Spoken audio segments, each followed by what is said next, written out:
Gentlemen, I love this movie. And Gareth, I've never gotten the chance to tell you, man, I think The Raid and The Raid Redemption are two of the greatest films that have ever been made. So seriously, I've always wanted to say thank you for those movies, man. It's a real honor. Of course. Tom, I'm going to start with you if you don't mind. I know that all characters are different. They act and they think and they speak differently. But I've always wondered if all characters fight differently. Like, do Walker, Bane, Max, and Eddie all have their own unique fighting style that kind of matches who they are as people? Yeah, of course they do. Yeah. Except they're all played by me. So, so they will all use probably the same hands and feet and knees. Be fun to see them all face off against each other. It would. That's when you start to see how different they are. Yeah, exactly. Well, now I'm going to pull at that thread just because you guys brought it up. All of them together in a room, Thunderdome-style. How does it go down? James Delaney. I was talking about this the other night to one of my kids. Like, James Delaney's really dark. That he's dark. I think James Delaney, yeah, because he's mad as well. He's got magic and all kinds of things. And he eats people. So, and he's fast. And who knows what he'll do to you? So yeah, James Delaney. That's honestly that's an amazing mental image, to be honest with you. Random. I happen to be thinking about if all my characters fought each other last night, who's the most dangerous? I think it's Delaney. I think Max is a survivor, though. I think James Delaney would eat his face in a heartbeat, and his dog. I would though. Sorry. No, it's an interesting image, all of them sort of in one room together.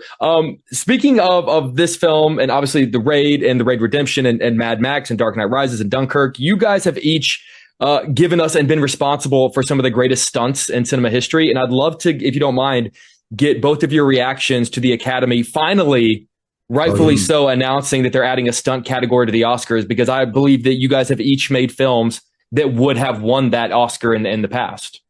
I mean, I think it's like long overdue, and it's about the technical craft that goes into it by these professionals that we get the luxury of working with, that really do lay their life on the line for this stuff. It's like we design sequences. They design sequences that are that are potentially dangerous. They mitigate those dangers to make sure that they can execute them in the safest way possible. But like, that's a huge amount of undertaking for the purposes of entertainment. You know what I mean? So I've never really been able to understand why it was never a category to begin with. Yeah, absolutely. Yeah. And what Tom, what's the actual award for now? Do you know? It's not until 2027. It's going to be the 100th Academy Awards is going to be the first year that they. Well, what's the title of it? Is it stunt choreographer or is it stunt? What is it specifically? Choreography sounds right, because it's not just best stunts. Because next year we get casting, and then the 100th, I believe it's probably 2 or 3 categories. Actually, is what I was trying to point out. Yeah, when I saw it, I was like, at last, but it's like. It's not enough. No, I know. To be fair, if we're really being honest. So it's a good start. And, brilliant, and about time. And now the other 2 or 3 categories. That's a good point, though, because there's so many different layers to it. Yeah. You know what I mean? So yeah, we should get widely appreciated. I mean, it's hard to imagine that Mad Max wouldn't have won. It's best stunt design. That's not enough, because that's already an umbrella. Yeah. And there's so much within that world of stunts. There's just, like you said, I mean, just leave it there.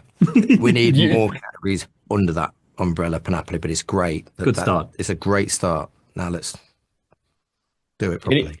Anyone willing to risk their lives for our entertainment deserves all of the Oscars. Speaking of amazing stunts and fight sequences, some of the fights in this film are honestly, they're nothing short of awe-inspiring, especially consider how many people are a part of them. And I know in a movie like this, it's safe. All of those himself with all characters every morning. About time I get some credit for that. In a leotard. Before we started. Had a green suit on. A green suit, yeah. So this is how I want it to look. And we had half an hour every morning wash up with you, didn't we? Yeah. Oh, I know that obviously, like, safety is a top priority for fight scenes like this, but I would imagine just by nature of sheer statistics, like, someone is accidentally going to get punched or hit with something very hard and very heavy. And I'm really curious, one, Tom, was that ever you? And Gareth, like, what is protocol on set when and if that happens? Do you take a minute and let the actor bounce back, or do you say, all right, we got to shake it off and move on? Depends if they're unconscious. Doesn't it really? That latter choice is not on the smorgasbord of options, son. You know, like sometimes you have to call the old ambulance, like, or they get the old smelling salts out, right? Like he's taking the day off. He's gone. But so in the seriously in the version where they don't get knocked out, yeah. there's almost like a common guarantee, acceptance and agreement where guarantee, where especially with the fighters, whenever we did stuff like in the raid, where if there was like an accidental connection, the worst thing the person that connects can do is to break and then go like, oh, you okay? Because what happens then is that like that person got hit and then it's not usable. So what tends to happen is it's like, okay, it is weird, but it's like, but if a blow like connects, then we call cut and then check on the person, then say, are you okay? Da da da da da, and then we go for another take, assuming they're okay. Otherwise if there's a connection there and then they take a hit and then the person breaks the take before we've called cut, then it's a wasted take then, and that guy got hit for no reason then. But yeah, I mean, quite common to get hit in. Yeah, it's very common to get hit. It's just what level of pain you may or may be. I think these things become significantly different with weapons, cars, stair falls, fire. You don't get hit by windows, long drops, all kinds of things, you know. So, but it's inevitable that you're going to get hurt, or injured. It's to some level. I don't. No, you watch. You're an observer. He's a great observer. And then asked to go again. But with a heavy heart. Heightens the stakes and the chances and the ratio of the risk level. He raises the bar.